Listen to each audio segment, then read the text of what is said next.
Right. The first thing I want to talk about for people to learn to use on their website is video. Video is very important. It's very sexy. It's a great way. People like to watch. They don't like to read. I'll come back over and go back and forth with this. So the most important thing you can think of realistically is I just muted you, Frank, so you can unmute yourself when you're ready. The um, the big thing about video generation used to be a huge problem. Now it's not so much. You can do it like this using a Google Hangout. You can do it privately by yourself and be able to video that you can put right up on your site. So using video is really important to highlight your product.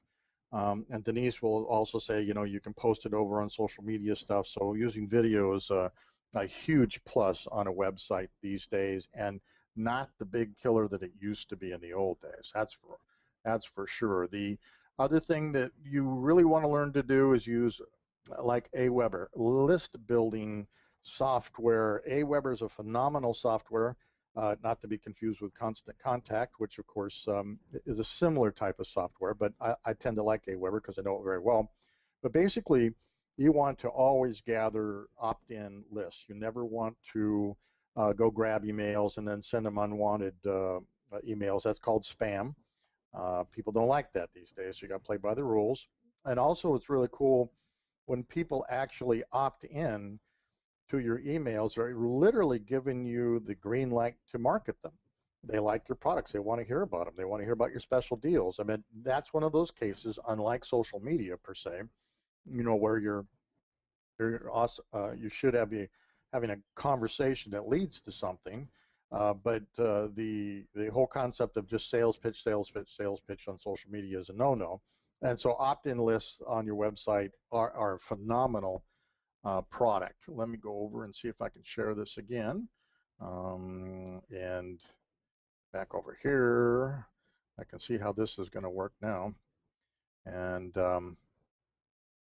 so the next piece, number 3, that I will harp on is to make your navigation easy. When people learn to program their own sites and do their own sites, they can certainly get crazy about or navigation and embed it and do all kinds of stuff. Navigation at the top and down the side are constant. People know that. Sometimes on the right-hand side too these days. But make your navigation easy. Number 4 tip, don't use inverse video. Now, inverse video is literally video that's light print on a dark background, and that is 25% harder for the human eye to read.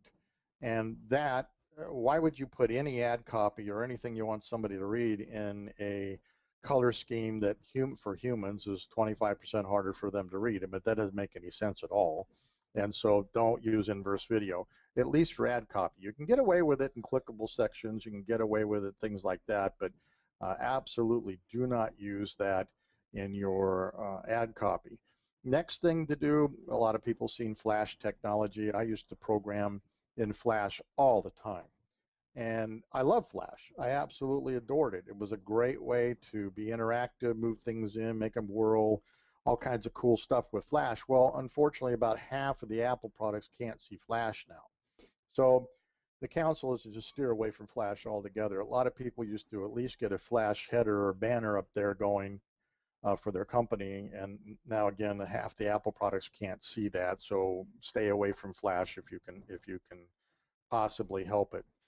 The next one is spend money on keywords, and I've got a URL I'll type in the chat channel, and I'll put on the site as well.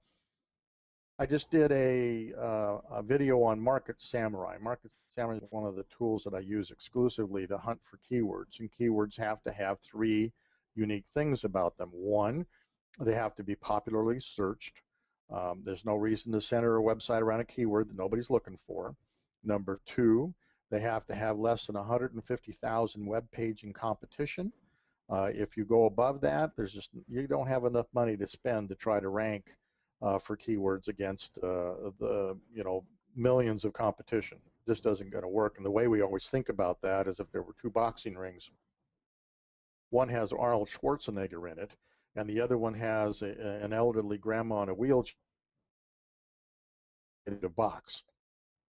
We'll take the grandma side. So that's the same thing when you look at, that's the second attribute that a good keyword's got to have is less than 150,000 web page competition. Number three, usually very important, is that somebody bought something utilizing those keywords. And otherwise, there's no use to center around a looky-loo keyword. And then finally, when you get a handful of those keywords that meet those three criteria, then you have to go do search SEO competition to find out in the top 10 positions, which is the top 10 slots you're going to try to get, do you think you can get in there? And data, and you usually look at backlinks for that. If a site has a million backlinks to it, those are links coming from other sites to theirs, which means that they're an authority in their thought in their area. You're not going to compete with that. Even a good backlink campaign will take you a year to develop 1,000 or 2,000 high quality backlinks. And if you're going to go up against something that has a million backlinks, there's just no way you're going to compete with that. So Market Samurai is a great tool to utilize for those keywords. Now, next topic up is my last one. Use podcasting to increase your internet footprint and increase your business. Like this Hangout, there's almost no reason that somebody can't have a podcast now going like this that they can embed back into their site.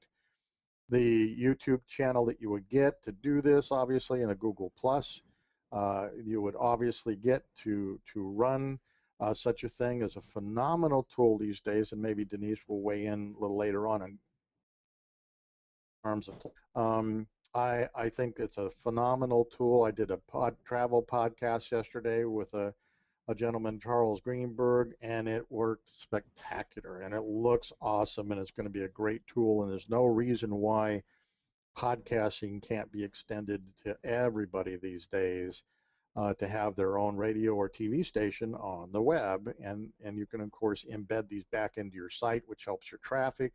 And YouTube, where these are put, is the second largest search engine on the web, and it's owned by Google. You always want to put your stuff around where Google is because they like to spider that. They're looking for new content, fresh content, good food, and you're delivering it to them, and that can help you get on the front page. So that's kind of sort of my pitch. And Dick, you want to unmute yourself and give us some tips from your side of the world?